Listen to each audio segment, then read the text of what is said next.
வணக்கம் நண்பர்களே. இன்றைக்கி நம்ம இந்த போர்வெல் அமைக்கிறது, மணல் வரக்கூடிய பாயிண்டை எப்படி ஹேண்டில் பண்ணியிருக்கோம் அப்படிங்கிறத பற்றின ஒரு வீடியோ. இந்த லேண்டு நமக்கு கிட்டத்தட்ட ஒரு ஃபாரஸ்ட் ஏரியாவில் நியராக இருக்குது. அதாவது இதிலேருந்து சும்மா ஒரு 200-300 மீட்டர் போயிட்டாவே நமக்கு இந்த ஃபாரஸ்ட் ஏரியா தான். கம்ப்ளீட்டாக பார்க்குறதுக்கு நமக்கு ரெட் சாயில் மாதிரி இருக்கும், பார்க்குறதுக்கு செம்மண் மாதிரி தான் இருக்குது. ஆனால் ஆக்சுவலாக இது மணல் பார்த்துக்குங்க. கிட்டத்தட்ட ஒரு 20 அடி, அதில் இருந்து ஒரு 30 அடி 35 அடி வரை நம்ம இடத்துக்கு இடம் மாறுபடுது. அந்த கீழே வரக்கூடிய அந்த லேயர் கிட்டத்தட்ட சுத்தமான ஆற்று மணலாகவே வருது இந்த ஏரியாவை பொறுத்தவரை. நம்ம ஃபஸ்ட்டு இந்த போர்வெல் அமைக்கும் போதே நமக்கு இதில் ஒரு பெரிய சிக்கல் என்னென்னு கேட்டிங்கன்னா, மேலே நம்ம கேசிங் ஓட்டுறதுக்கு முன்னாடி நம்ம அந்த ஸ்ட்ரக்சரை லாக் பண்ணாமல் நம்ம போர்வெல் செஞ்சோம் அப்படின்னா கண்டிப்பாக இந்த போர்வெலை அமைக்கவே முடியாது. ஏன்னா இது கொஞ்சம் கிரிட்டிக்கலான ஏரியா இந்த ஏரியாவை பொறுத்தவரையும். ஏன்னா ரொம்ப ஆழங்களும் போகாது, கிட்டத்தட்ட ஒரு 200-250 அடி அளவுக்கு தான் போர்வெல் அமைப்பாங்க. பட் அந்த தண்ணி என்னென்னு கேட்டிங்கன்னா, அந்த கேசிங் பைப் மட்டத்துலேயே வந்துடும். பைப்பும் கேசிங் பைப்பும் கிட்டத்தட்ட ஒரு 7 இன்ச் பைப்லாம் குறைஞ்சபட்சம் ஒரு 100-140 அடி வரையுமே வைக்கிற மாதிரி வரும். இதில் உங்களுக்கு ஒரு 80 அடி 90 அடி போகும்போது கம்ப்ளீட்டாக ஒரு 2-3 இன்ச் அளவுக்கு ஃப்ளோ இந்த ஏரியாவை பொறுத்தவரையும் வந்துடும் சர்ப்ளஸாக. பட் அதை நம்ம கரெக்டான முறையில் கரெக்டான மெத்தேடில் நம்ம அந்த போர்வெலை அமைக்கலை அப்படின்னா கண்டிப்பாக இந்த போர்வெல் ஒரு 2-3 மாதங்கள்லேயே உங்களுக்கு போர்வெல் ஃபுல்லாக கம்ப்ளீட்டாக லாக் ஆகிடும். அது எதனாலன்னா உங்களுக்கு ஃபஸ்ட்டு இருக்கக்கூடிய அந்த மேலே இருக்கக்கூடிய ஸ்ட்ரக்சர் பார்க்குறதுக்கு செம்மண் மாதிரி இருந்தாலும் இது நிறைய கீழே இந்த ஆற்று படகுகள், அதாவது நம்ம இந்த லேண்டே கிட்டத்தட்ட நம்ம ஒரு பெரிய சேனலை உள்ளே இறங்கி தான் மேலே ஏறி வந்திருக்கோம். அந்த சேனல்லாம் மழை காலங்களில் கம்ப்ளீட்டாக ஒரு 3 மாதத்து அளவுக்கு ஃபுல்லாக தண்ணி வெளியே அந்த மலைகளில் இருந்து வரக்கூடிய தண்ணி எல்லாம் அதில் வழியாக போகிற பகுதி. அதனால் அந்த கீழே இயற்கையாகவே அந்த மண்கண்டத்துக்கு கீழே மணல் கம்ப்ளீட்டாக நிறையா தேங்கியிருக்கு. இது இந்த லேண்டு கிட்டத்தட்ட ஒரு 20-25 ஏக்கருக்கு மேலே இருக்கும். அவங்க நமக்கு ஒரு 8 பாயிண்ட் ஓட்டுறதுக்கான ஆர்டர் இதில் பார்த்து வச்சுருக்காங்க. இப்போ ஃபஸ்ட்டு நம்ம காலையில் ஏற்கனவே 2 பாயிண்ட்டுகளை செஞ்சிட்டோம். இப்போ 3வது பாயிண்ட் நம்ம செய்கிறோம். இதில் ஒவ்வொரு பாயிண்ட்டும் நமக்கு என்னென்னு கேட்டிங்கன்னா, ஒரு பாயிண்டில் தான் நமக்கு இந்த பிரச்சனை இருக்குது. நம்ம மணல் வருது அப்படின்னு பார்த்தா எல்லா பாயிண்ட்லேயுமே மணல் வருது. இந்த தோட்டம் இது புதுசாக அமைக்கிறாங்க. இதில் ஏற்கனவே இது ரொம்ப தரிசாக தான் ரொம்ப வருடங்களாக எந்த விவசாய பணியுமே செய்யாமல் வச்சுருந்துருக்குறாங்க. இதில் இப்போ பக்கத்தில் இருக்கக்கூடிய தோட்டத்தில் ஏற்கனவே இந்த கோடை காலத்தில் 2 போர் அமைச்சிருக்காங்க. அது இப்போ தண்ணி ஃபுல்லாக நின்று போச்சு அப்படிங்கிற ஒரு பிரச்சனை. அது எதனாலன்னு கேட்டிங்கன்னா, இந்த மேலே இருக்கக்கூடிய மணல் அதுதான் பிரச்சனையே. ஏன்னா நம்ம இந்த தண்ணி மட்டம் நமக்கு கேசிங் மட்டத்துலேயே வரதுனால நம்ம அதை ஃபுல்லாக ஸ்லாட் பண்ணி தான் இறக்குவாங்க. அப்படி இறக்கும்போது என்னென்னு கேட்டிங்கன்னா, அந்த மணல் கம்ப்ளீட்டாக நாள்பட அந்த மழை காலங்கள் வரும்போது கம்ப்ளீட்டாக கரைஞ்சி உள்ளே போய் ஃபுல்லாக லாக் ஆகிடும். அப்படி லாக் ஆகும்போது நமக்கு அந்த வரக்கூடிய தண்ணியோட ஃப்ளோ குறைஞ்சிருது. அதுதான் பிரச்சனை. அதனால் நம்ம அதை ஃபஸ்ட்டே இதை கரெக்டாக ஹேண்டில் பண்ணணும் அப்படின்ட்டு நாங்கள் ஃபஸ்ட்டு ஒரு 20 அடி வரை நம்ம அந்த சாயலை ரைமரில் கடைஞ்சி எடுக்கும்போது நமக்கு ஒன்றும் பிரச்சனை இல்லை. ஆனால் அதுக்கு கீழே தான் அந்த பிரச்சனையே ஸ்டார்ட் ஆகுது. அந்த மணல் வரக்கூடிய இடத்த நம்ம ரொம்ப கேர்ஃபுல்லாக இது பண்ணணும். ரொம்ப ப்ரெஷர் கொடுத்தோ அல்லது ரொம்ப ஃபோர்ஸ் கொடுத்தோ நம்ம இது பண்ணோம்னா அந்த ஸ்ட்ரக்சர் ஃபுல்லாக கொலாப்ஸ் ஆயிடுது. அதுக்கப்புறம் நம்ம அந்த பைப் இறங்கினாலும் அந்த 20 அடிக்கு மேலே அந்த 10 இன்ச் பைப்பே இறங்குறதில்ல.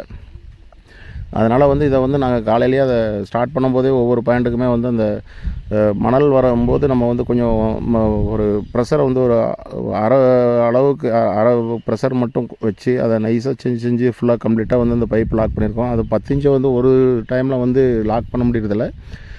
இதையே கீழே நம்ம ஒரு 20 அடிக்கு கீழே வைக்கக்கூடிய பைப்பில் எல்லாமே ஒரு 3 அடி 4 அடி அளவுக்கு கப்ளர் போட்டு கம்ப்ளீட்டாக ஃபிக்ஸ் பண்ணி நம்ம ஊதி தான் கம்ப்ளீட்டாக இறக்கியிருக்கோம்.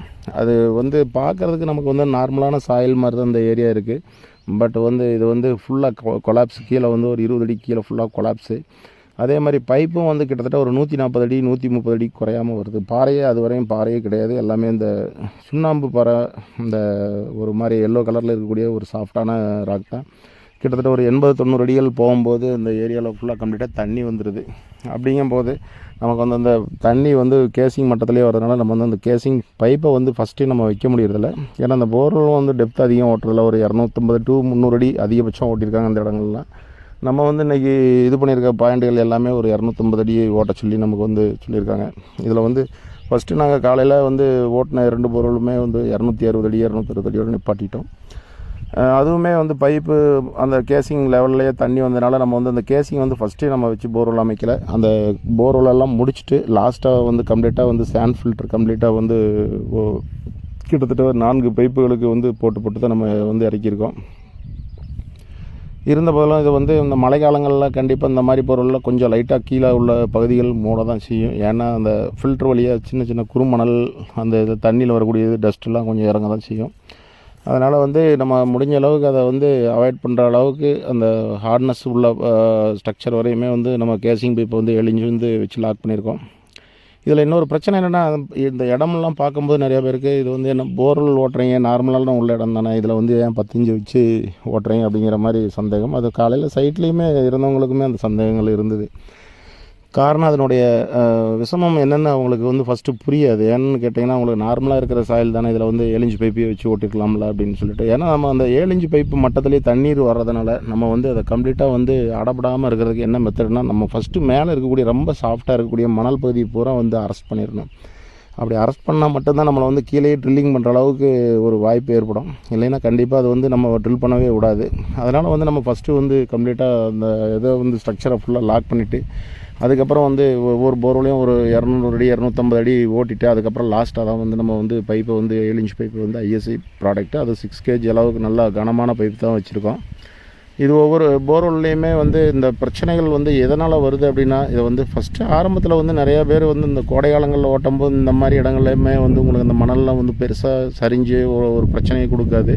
அப்போ ஓட்டும்போது நமக்கு ஒன்றும் பெருசாக தெரியாது. அதனால் பைப்பை ஸ்ட்ரைட்டாக வச்சு விட்ருவாங்க, வச்சுட்டு போர்வெல் அமைச்சு விட்டு போயிடுவாங்க. அது ஒரு மழை காலங்கள் வரும்போது கம்ப்ளீட்டாக அந்த மணல் வந்து கொஞ்சம் கொஞ்சமாக இறங்கி அந்த ஃபில்ட்ரு பூரா அடப்படும் போது கம்ப்ளீட்டாக அந்த போர்வெல்லில் தண்ணி ட்ரெயின் ஆகி போயிடும். அதுதான் பிரச்சனையே. இப்போ இந்த நம்ம செய்யக்கூடிய சைட்டுக்கு பக்கத்துலேயே ஒரு தோட்டம் இருக்குது. அந்த தோட்டத்துலேயுமே வந்து 2 போர்வெல் அமைச்சதில் அந்த 2 போர்வெலுமே இப்போ சமீபமாக தான் ஒரு 4-5 மாதத்தில் தான் அமைச்சிருக்கிறாங்க. இப்போ இவ்வளோ நாள் ரன் ஆகிட்டு இருந்தது, இப்போ வந்து அந்த டைமிங் வந்து ரொம்ப குறைஞ்சிருச்சு. ஏன்னா இந்த ஏரியாவில் வந்து அதிகம் பவர் சோர்ஸ் வந்து உள்ளே கொண்டுட்டு போக முடியாது. ஏன்னா ஃபாரஸ்ட் நியர்னால அது வந்து இது பண்ண மாட்டாங்க. அதனால் முக்கால்வாசி சோலார் தான் யூஸ் பண்ணுறாங்க.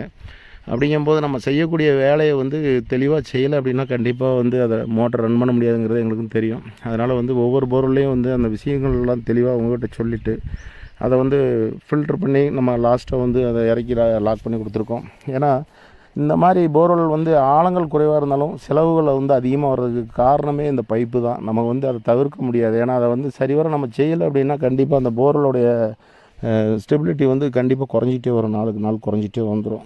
அதனால தான் நம்ம வந்து இந்த மாதிரி பைப்பை வந்து ஃபில்ட்ரு பண்ணி அதை வந்து தெளிவாக லாக் பண்ணுறோம். அப்போ நம்ம அந்த பைப்புடைய காஸ்ட்டு வந்து எக்ஸஸாக இதில் வந்துடுது. நார்மலாக உள்ள ஒரு ஏரியாவில் ஒரு 300 அடி போர்வெல் அமைக்கிறோம், ஒரு 40 அடி பைப் வைக்கிறோம்னா ஒரு 30,000 ரூபாயில் முடியும்னா, இங்கே வந்து குறைஞ்சபட்சம் ஒரு 80,000 ரூபா 90,000 ரூபா வரையுமே போயிடுது. காரணம் வந்து அந்த பைப்புடைய காஸ்ட்டு. ஏன்னா 10 இன்ச் பைப் இருக்குது, அதையும் நம்ம வந்து ஒரு 6 kg அளவுக்கு வைக்கிறோம்.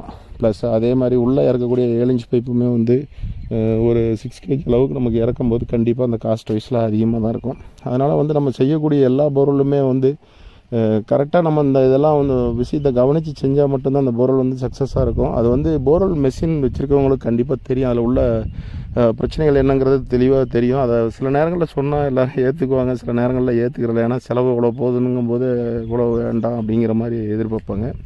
இருந்த போதிலும் நம்ம வந்து கிளியராக எல்லா விஷயங்களையும் அவங்களுக்கு தெளிவாக சொல்லி தான் நாங்கள் வந்து ஒவ்வொரு பாயிண்ட்டையும் வந்து செஞ்சுக்கிட்டு வரோம். இது மாதிரி ஒவ்வொரு நாள் ஒவ்வொரு அனுபவங்கள். இன்றைக்கி எங்களுக்கு கிடைச்ச இந்த அனுபவத்தை வந்து உங்களோட பகிர்ந்துக்கணும். ஏன்னா நார்மலாக இருக்கக்கூடிய இடத்துல எதுக்கு இவ்வளோ பைப்பு செலவினங்களை கொண்டுட்டு போகிறீங்க? அதாவது நிறைய பேர் நினைக்கிறதே அதுதான், போர்வெல் மிஷின்காரங்க தான் வந்து இந்த பைப்புடைய செலவுகள்லாம் வந்து அதிகப்படுத்திட்டு போயிடுறாங்க அப்படின்ட்டு. அந்த செலவினங்கள் வந்து எங்களால் ஏற்படக்கூடியது இல்லை, அந்த இடத்துடைய தன்மை அந்த மாதிரி இருக்கிறதுனால நம்ம வேறு வழி இல்லாமல் நம்ம வந்து அந்த மாதிரி பைப்பெல்லாம் வச்சு லாக் பண்ணால் மட்டும்தான் போர்வெல் வந்து சக்ஸஸ் பண்ண முடியும்.